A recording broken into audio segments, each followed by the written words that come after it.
Coming up next on the Jeff Crilley Show, we're going to talk about the great American dream. My next guest is a serial entrepreneur. He's started 3 companies. He came to this country at the age of 16, unable to speak English. His incredible journey just ahead.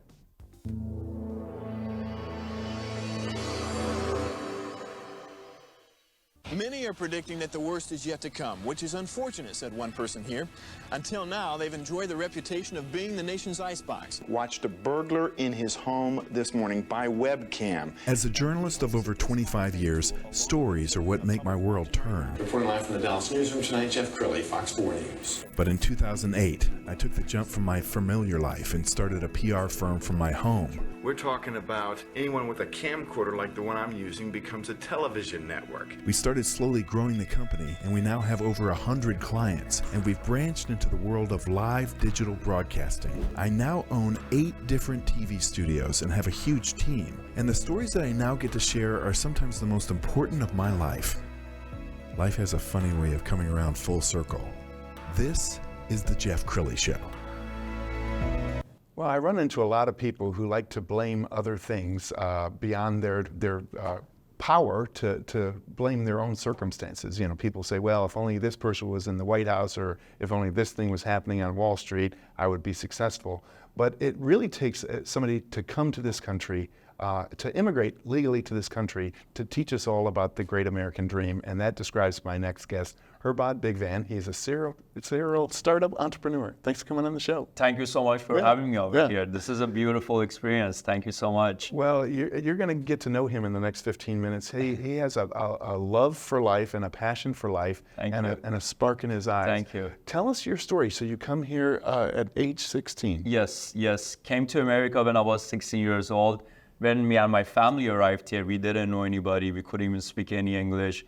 Back then, we had nothing but all the hopes and inspiration in the world to be successful. We knew America, this is it. So many people came to America with nothing, but they worked hard, they stayed true to themselves, and they became very successful.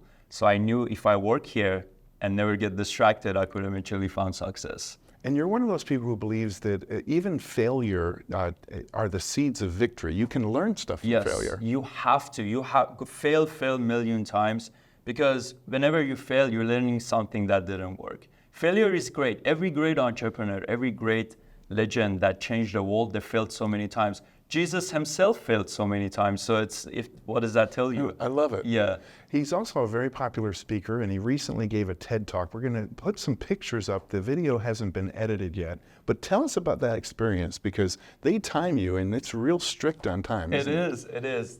TED is a very professional production company. The way they do things, the way they go around things, they're very professional. They have a very restrict guidelines of what you could do, what you could not do. Overall, it was an amazing experience to work with them.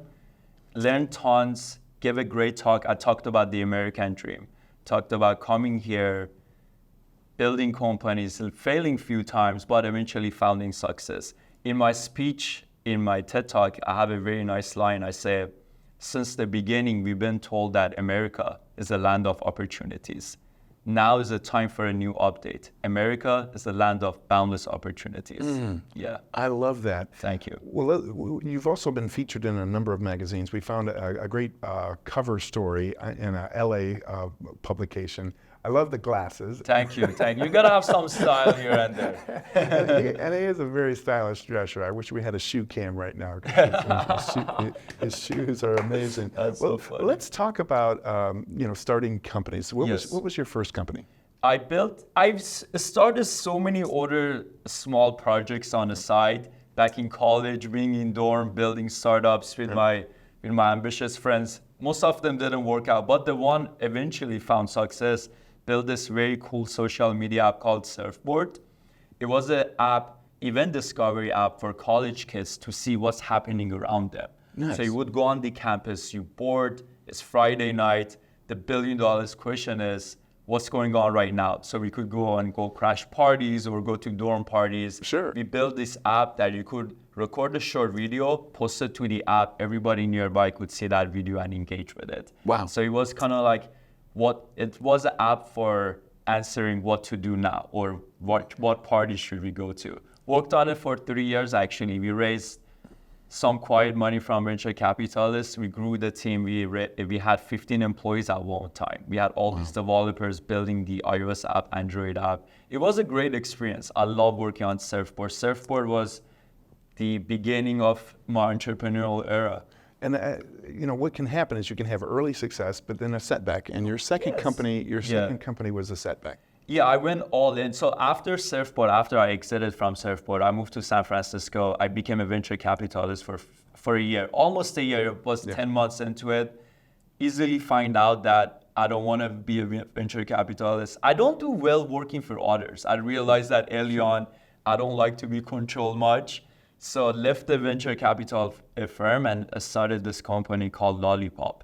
We were a crypto company that would show you what kind of NFTs that people are buying, people are selling. It was basically a better social media app for NFT communities in crypto. So what happened? It's so many things happen outside factor actually. The whole crypto market was going down. Yes. No venture capitalist was writing investment into crypto. It was a brutal time. They call it crypto winter. Yeah. It was cold, it was bad time. And we ran out of money. We couldn't afford it anymore to stay sustainable. Then I had to leave San Francisco, move to LA for a few months, which wasn't the smartest idea. Then eventually I came back to Dallas. I knew I had to start all over again. And then God brought me back into life and he showed me the light to build a new startup. Well, I think you came to the right place because because it's a lot less government regulation here. The tax codes are very favorable to startups, and I think there's a vibe in Texas where they're very encouraging. It is. Texas, I love Texas so much. Texas is a place to be. Texas is an amazing place. Everybody's moving here right now. What Texas is going through right now is the 1950 California movement. That rush to go to California, the rush to go to LA. Now the same is happening here in Texas. A lot of people moving to Austin. Houston exploded. Dallas is killing it. Yes. I bet you this. Dallas is the next LA. Oh, I love it. It already is. It already is. Dallas is a great city. I love Dallas. I love Texas. It's so how lucky are we to be in Texas. Okay, and now you're still in the midst of doing a third company. Yes. Describe that one for us. I'm building a very cool lifestyle company called Cassius. We coach men how to be confident, how to be great, how to be charismatic. We help men with their dating life. So as a guy, if your dating life is not where you want it to be, we have coaches who can help you and improve your dating life. I love it. Now, you also hinted before the show that you have political aspirations. Yes, I'm much more excited about what's next in my life, which is potentially running for office and giving back and serving back the country that I love.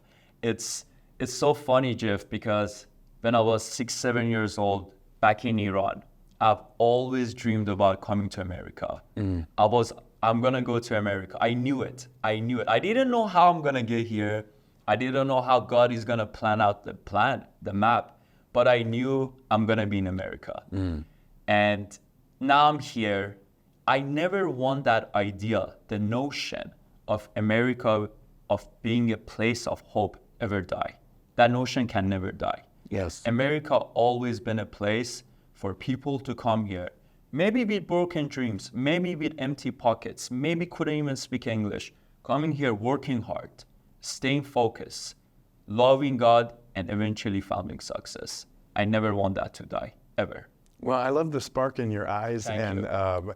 I know God put you on this show for a reason. It is, of course, everything happens for a reason. Everything happens for a good reason. So we have a couple of minutes left. I want you to look into the camera on the left and talk to the person who's going through a funk right now. Maybe they're having money troubles or their company's not working. What do you want to say to that person? It doesn't matter what you go through. Doesn't matter how hard is it, just know one thing. God never puts you on any situation that you cannot overcome. It might be tough. It's going to be very hard to overcome this. You might think tomorrow is going to be a sad day. You might think tomorrow is going to be worse, but no. Trust in God. Trust in God and never give up. If you do that, the success is the light is end of the tunnel. Outstanding. I could listen to you all day. You're Thank you amazing. so much. Yes, we're going to end with his LinkedIn page so you can reach out to him directly. Great Hirbod Bigvand. Thanks for coming on the show. Thank you so much. Thank you so bet. much for having me over here. you God bet. bless you. That's it for now. We'll see you next time.